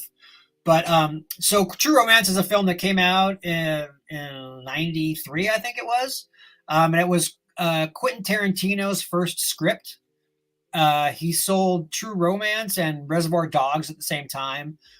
But Tony Scott directed True Romance because Quentin was busy doing Reservoir Dogs. But it's one of my favorite films of all time. If you haven't seen it, everybody do yourself a favor and go watch True Romance. The director's I'm like cut. 10 minutes into it. You're so only far. 10 minutes into it, really? Yeah, Okay. because of seeing these Toys Syndicate, right? Syndicate Collectibles, yeah. Syndicate exactly. Collectibles with Yeah. Jerry Jerry Macaluso. Macaluso, yeah, he's a longtime friend of mine also, and Oh, awesome. so I've long since wanted to work on this property, but it never seemed like something that anybody was going to do. And over the years, I've pitched it to people. I pitched it to Sideshow. I pitched it to Diamond, and everybody's like, nah, we don't have the collector base for it. We're not going to do it.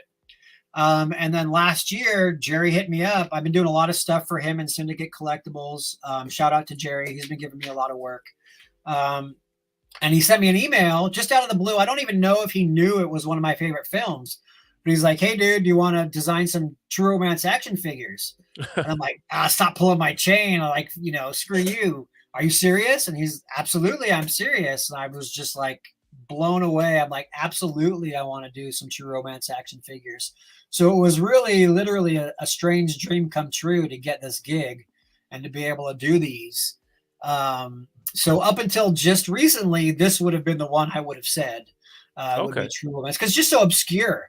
Like, a lot of people don't even know the movie, even though I think it's, it's a freaking masterpiece. It's just one of those perfect movies in my mind. And it's got an amazing cast. Obviously Christian Slater and Patricia Arquette, but Christopher Walken, Dennis Hopper, Gary Oldman. Like, it's got so many amazing people in it, and it's just a perfect film. So this is one of my one of my dream projects that finally recently came true. And the figures were revealed at Comic-Con this past July, and I think they'll hit pre-order, or they'll hit stores sometime next year, is what I'm told they'll come out sometime in 2024. Awesome. There's Brad Pitt and his stoner character. There's Gary Oldman as Drexel. But it's just such a fun, quirky, movie, and it was just, I'm used to doing all the geeky stuff. I'm used to doing Batman and Star Wars, but to be able to do this was just, a kind of a dream project. So I have Jerry to thank for that, and I can't wait until they come out. So yeah, would be my answer, although it finally did come to fruition. But congrats.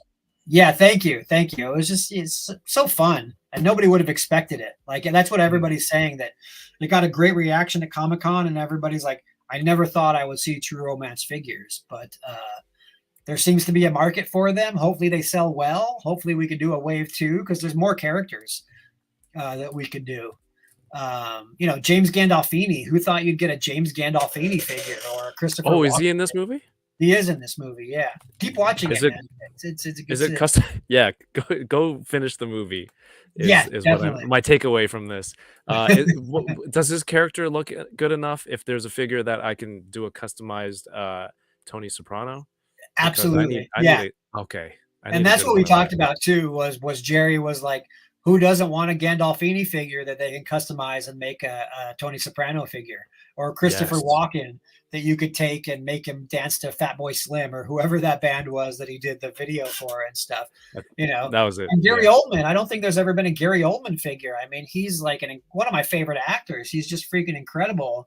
Right. And here he is playing like a pimp with dreadlocks. I mean, it's just like, what, and she'll get a shirt. You see her in a bra here. She actually wears a see-through shirt. So that'll be done in fabric. She'll actually she'll be covered up. But that's just the sculpted portion that you're seeing there. She'll get an actual fabric shirt that goes over that. And there's Brad Pitt. He actually wasn't even credited. He's kind of in like a little cameo. but he plays Oh, this. no He's way. like a throwaway character, you know. But the way Quentin Tarantino writes like his characters, like there you go. You need a Christopher Walken figure, exactly. And I think that was the thought behind this was like not everybody may be into true romance, but it's like there are going to be people that want a Christopher Walken or want a Dennis Hopper or want a James Gandolfini.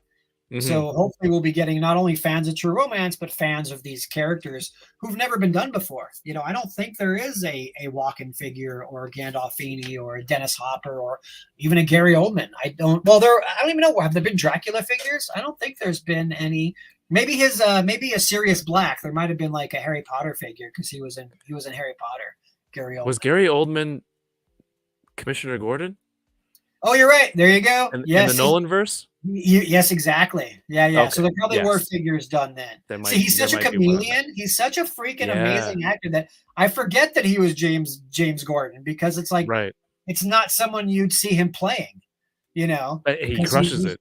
He does. He's totally crushes it. But Jim Gordon is like so straight laced, and I think of Gary Oldman as so over the top and these intimidating characters, but he just crushes everything he does. Yes, I'd love to see Val Kilmer as Elvis. That would be freaking great. Oh, see, you're spoiling the movie for Kevin here because he hasn't. Is that a seen it. spoiler? I'll watch Sorta. the 'Cause other remaining parts of the movie. Yeah, exactly. That's the great thing is like they're just these little like characters that are kind of throwaway parts, but they're written so well and it's just so iconic. Like Gary Oldman, for example, he's in the movie for less than 5 minutes, but he's one of the things you will never forget about the movie because his character is just so amazing. And it's just awesome. Quentin Tarantino is one of my favorite writers and filmmakers, and he writes the best characters. Yeah. I'm gonna check it out. Like a lot of kind of like some Marvel Legends, you know, sometimes they put out characters I don't know, but then I'll go check out the comic book series because people are like, oh, because there is a fan base, you know, just because I don't know it, there is a fan base out there who would be like, oh, I love that run by so and so with this character, and I'll go, oh, okay, I'm gonna take some time and check it out. So this is kind of that. That's why I started 10 minutes into the movie. I don't know what happened afterwards. They left the movie theater. I don't know why I stopped. Okay, it was just getting started, man. It's very early on. Yeah, for sure. Awesome. Yeah, You've got a whole fun ride ahead of you. It's Awesome. like it's a typical. I don't know if you're a Tarantino fan, but it's kind of one of his typical things where it's like the movie starts off one way. It kind of starts off like a romantic comedy in a way, and it turns into like this crazy, violent, you know, mob drug story. It's shoot, I didn't know that. If someone told me that was the twist, I would have finished it. GK, you know that's. Oh, it gets better. It's not a sappy romance story. It's called True Romance, and it starts that way. But just wait, it becomes so much more than that. I haven't watched it either, but I am looking for it. It's kind of like, have you seen Dusk Till Dawn? Only once. It was like middle school, and we were staying over at a friend's house, and my friend had convinced his mom she didn't know what movie it was, so we rented From Dusk Till Dawn. Which is probably and, good that you didn't know. Changed my life. Changed my life. Really? Awesome. Selma Hayek, right? It was Selma Hayek. That's what I was gonna say. Yeah, it was. Yeah. So that movie, like, it starts off as like kind of a mobster heist movie, right? Like if you don't know what you're getting into, it's like, okay, it's just these criminals and they hijack this family. And then it turns into a freaking vampire horror movie halfway through. It's like it starts off one way and it ends up another way, right? Crotch gun.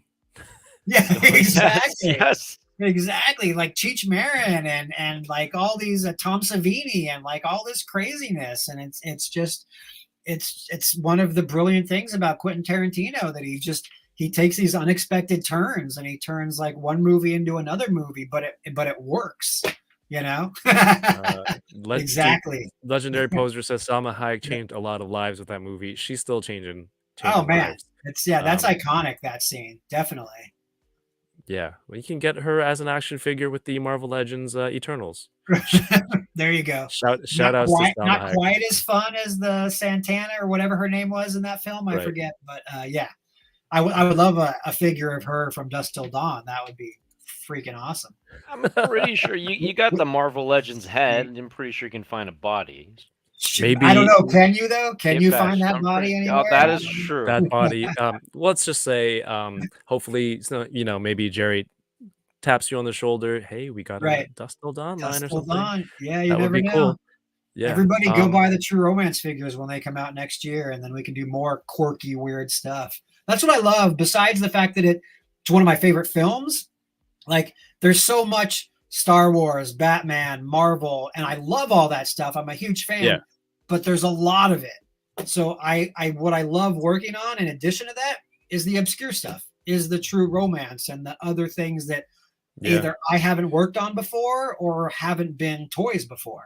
Like that Yeah, stuff it's is still pop culture, right? class. Yeah, exactly. Still pop Yeah. culture. It's just more, it's a smaller group of fans, So a lot of companies are afraid to dive into that because you don't have the massive fan following that you have with Star Wars or Marvel.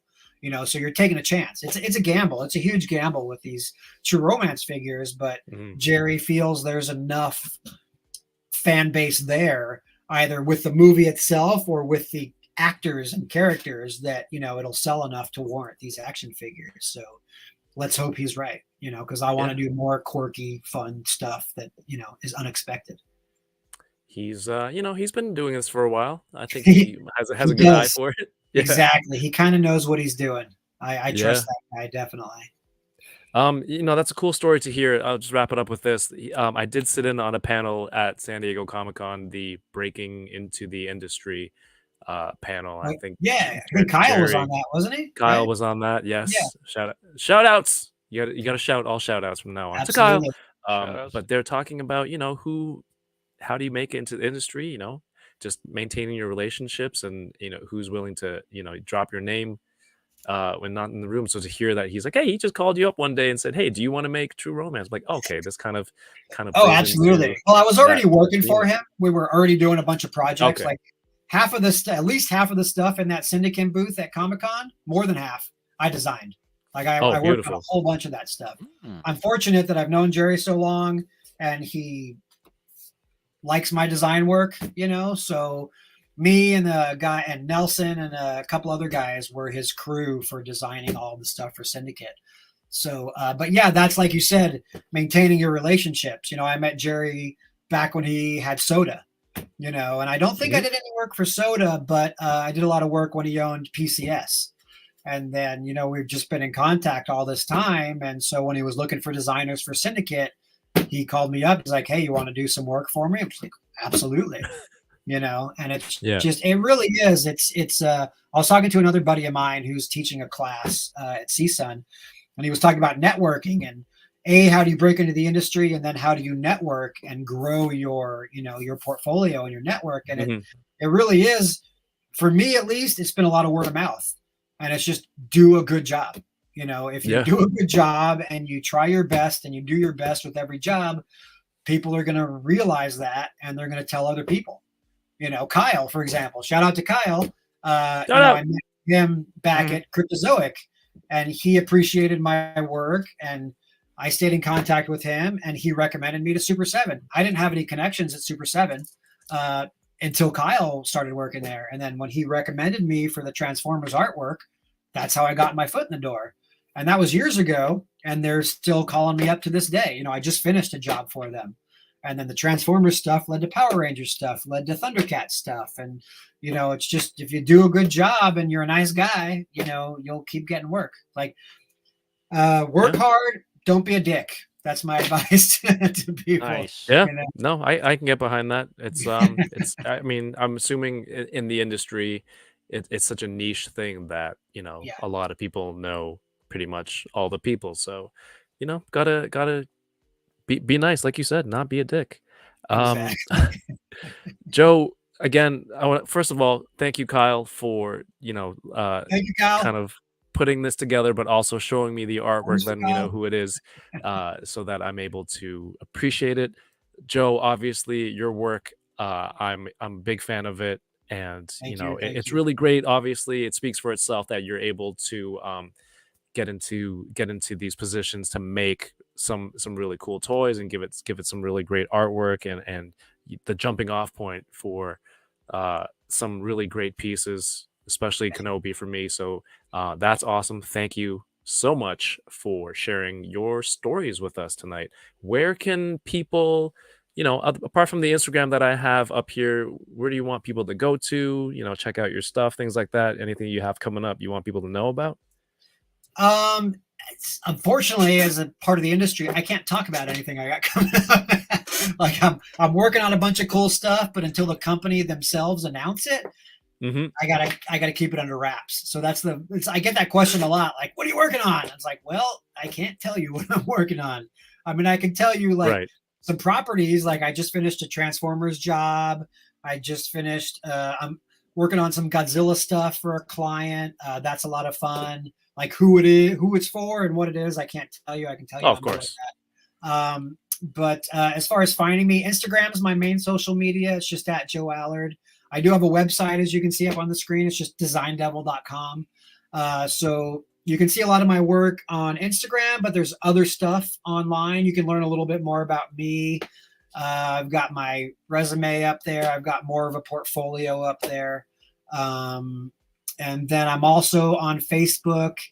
What the hell is my Facebook? I think it's at Design Devil Studio is what it is. Somebody already stole Design Devil, so I had to add studio to the back of it. But I'm also That on. sounds fancier. It sounds Yeah, more exactly. It makes me industry. sound like exactly. Like I know a lot of guys that they put studio after their name, and it's just like me. It's like one guy sitting at his desk Yeah. at home, but they put studio at the end, and they sound bigger. You know what I mean? Oh But shoot. Why did I click on this message from 796 Studios? That was weird timing. something we said Um, was funny, so that's all good. 796 Studios. Yeah, Oh, thank there you you. go. Thank you for your stories and hanging out and sharing the Joker with us.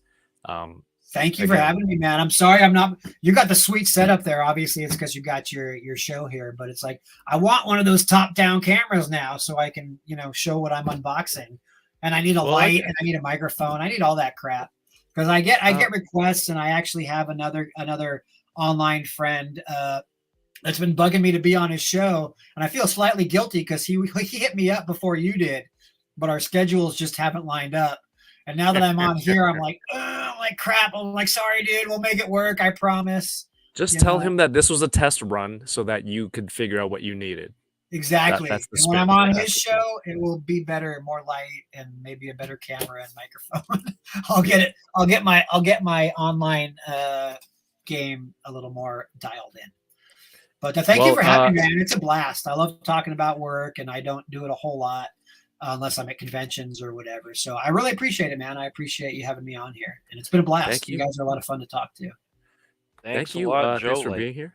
yeah. Yeah, my pleasure, guys. Hopefully you can come back one day if you have more toys to open, and when you get that setup ready, you're welcome to come back and chat anytime and open up some toys. I would love to, man. Anytime, anytime. Let me Hell yeah. know. We'll do it again. And I would love to, like you were talking about breaking into the industry. I'd love to tell my story about how I got in because it's a little unconventional. Like Oh I yeah. started in comics, and then I ended up in toys, and then I decided I liked toys more than comics. So I'm happy to tell that story sometime. Hell yeah. About We can how I come ended back up. and do a quick segment or whatever it is. I'm Sure, open to man. it. I'm always here to hear the stories and whatever you can learn along the way. I think it's interesting for me. If you guys like it too, that works. Thank you for being here. Yeah, Um, man. here on the channel. Next week, Unboxing Thursdays will be with the Enablers, and after that, I will be in Asia. So someone's taking over.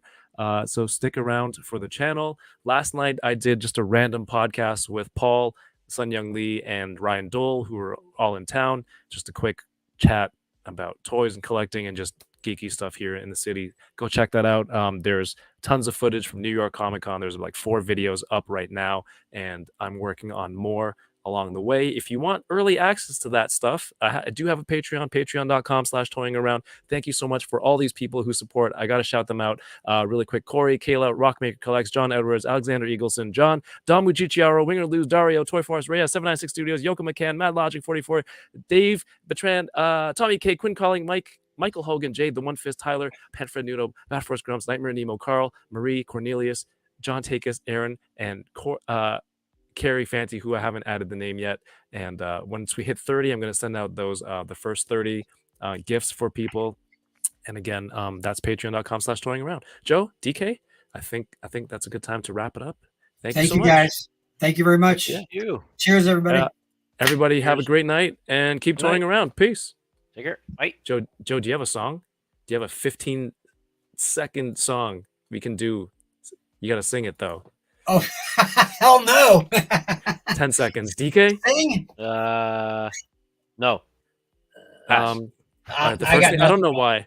The first thing that comes to mind is "Take It to the Limit" by the Eagles, and it's only one line. Take it to the limit. I like it. One more time. Nice. Nice.